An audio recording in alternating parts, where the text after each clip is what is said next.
Hey, GTM News listeners, thanks for checking into this week's episode. This week's episode, I'm pulling a short, about 10-minute speech I did at a recent event I hosted all around virtual events. And if you followed me for a while, you know virtual events are a really powerful way to really build your own audience, generate leads, create amazing content, network, partnership opportunities, influencer opportunities, all sorts of really powerful outcomes from events in general, but virtual events in particular. So let's jump right in and listen to kind of some ideas I have around virtual events and how to get started. One of my favorite inbound strategies to this day is virtual events and events in general. We've seen kind of looking back, we've seen from the pandemic, we've seen a huge shift to virtual events. Right, there was a lot of in-person events. Now, kind of post-pandemic, we're seeing a return to physical events, and physical events are amazing. And I still think that's like next level, especially if you're an enterprise level sales and you're trying to build those relationships and you really want to create something that's bespoke, unique, and differentiated. Micro events, road shows, really in-person intentional events are still extremely powerful. If you are looking for more budget friendly and more scalable and the opportunity to reach more folks, virtual events are a great way to complement that. And so I've done virtual events, probably hundreds of them over my career, from my own events to my clients' events to the companies I've worked at. And some of the kind of the most benefits I've seen from them are, number one, is this concept of relationships at scale. So one of the things I love the most is after I do a virtual event, I'll meet somebody, maybe it's a potential client or whatnot, and they're like, Taylor, I feel like I already know you, because they've seen me, speak at an event or whatnot. And I think speaking in general, creating video content in general does that, right? So even a video podcast, virtual events in general provide that power. But what I think in particular is really cool about them is just the live nature of it. It creates this pressure, right now, where it kind of brings out just enough kind of authenticity to content that you don't really get with recorded content, in my opinion, and just kind of anecdotally from what I've seen, where you really have to be on your game. It pushes you to your limit, right? And I still get butterflies before events, right? Because I know the pressure of like how to perform and being really intentional about what I say. So I think it's this concept of building relationships at scale. It has that power to do that. And the scale part is the virtual part. So, things I love about them are it makes people really, like I said, engaged, make really great content. You get to generate leads out of it, right? That's one of the few types of content where people opt in intentionally, like an ebook or any other type of lead generation. It's kind of it feels like a bait and switch in some ways, right? Or you're giving up your email and you're like, why am I giving my email for an ebook? Can I just download it? Well, with a virtual event, they actually have to give you it to get a notification, to get it on their calendar. So there's a more intentionality about virtual events. So it's a great lead generator. It's very it makes sense as a lead generator. And then it's an opportunity to continue to provide content long-term, right? You can put them on your newsletter. You can invite them to future events. Great lead generation. We talked about building relationships at scale. You can create long-form content, right? This is a long form that you can then repurpose, but then you also get people's attention for a long period of time. And I think the amount of time, the attention you get with your audience, with your potential customers, the more time they spend with you, the more likely you're going to build that relationship. And then the more likely they're going to make a business decision down the road. I've seen that time and time again in my career. Some quick things to avoid in virtual events is don't go slow. You'll notice with my virtual events, especially this one, right, the 9/9 event, just looking at that, it's really packed full. We're having multiple guests. It's fast paced. People's attention span, if you just look at TikTok and short form content in general, people's attention spans are just getting shorter.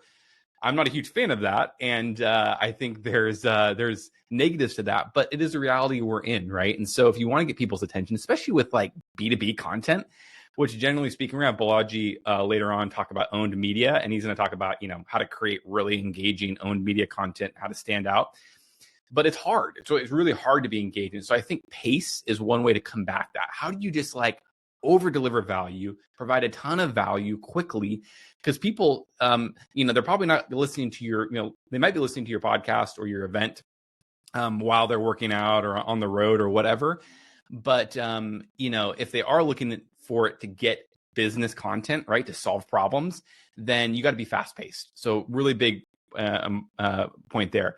Another kind of things to avoid is no one cares about your intros. No one cares. Like you've noticed even on this event, we don't go into big intros. If you provide enough value, people will find you out, right? People go look for you on LinkedIn. They're like, oh man, Rachel shared a bunch of great information. Oh, Sam, he shared a bunch of great information.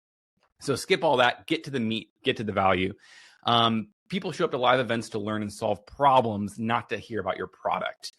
If they're going to take the time to show up to a live event to actually come live, or even listen to a recording, hour-long recording, then you have to provide value. If it's just a product demo, you're not going to get the retention you want. Don't just do one. Biggest mistake I see is people do one event and then they stop doing it. You got to do it over a long period of time. I recommend doing one a month over a 12-month period, because I guarantee you month 6, you're going to crack it and you're going to find this, you're going to have 3 times the registrations. You're going to have an amazing event. Quickly here in the last kind of 4 minutes before we jump on to the next guest here is, here's some kind of takeaways. So first, number 1, things to do, get a relevant topic, find something that's super relevant to your audience. That's relevant to them right then and there.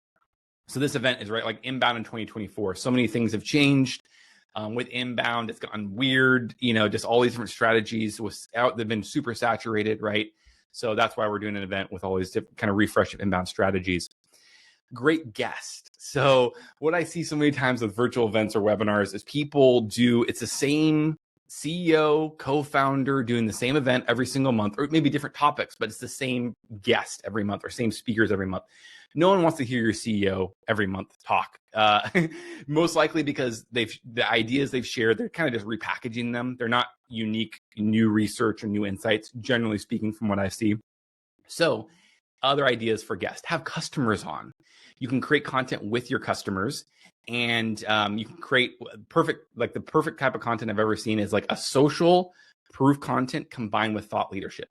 So if you have your customers come on around a thought leadership topic, right? They're going to start providing value to your audience, and then guess what? They're probably going to mention your product. So then you're providing social proof. It's a double whammy. It's brilliant.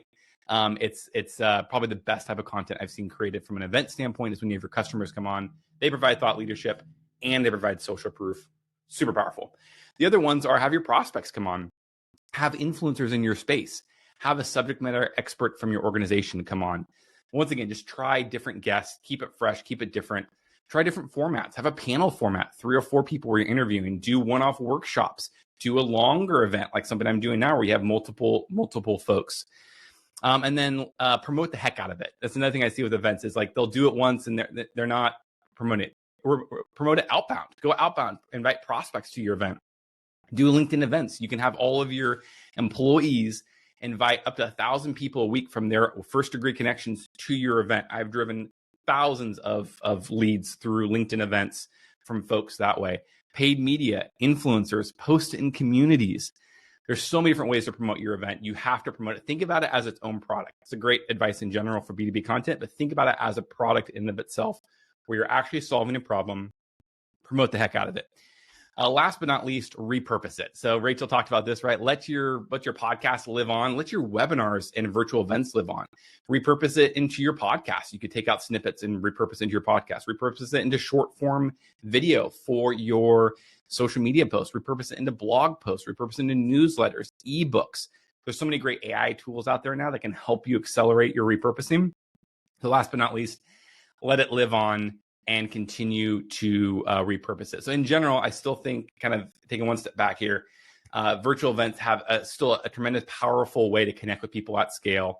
You can, obviously, if you have great topics, great guests and audience, similar to like what you would with a podcast, you do different formats, continuing to change it up, do different series, like a series like this, right? Where you're doing a specific series where people can expect more events from you. And they're expecting, like a podcast, future content, super powerful. Promote the heck out of it, right? Continue to just promote it, all sorts of different channels, put a lot of energy into promoting it. And last but not least, let it live on, continue to repurpose it. So now I know actually what my guest experience with how how much content you have to give away in 9 minutes. So thank you for all my guests. So I hope that was helpful from the virtual event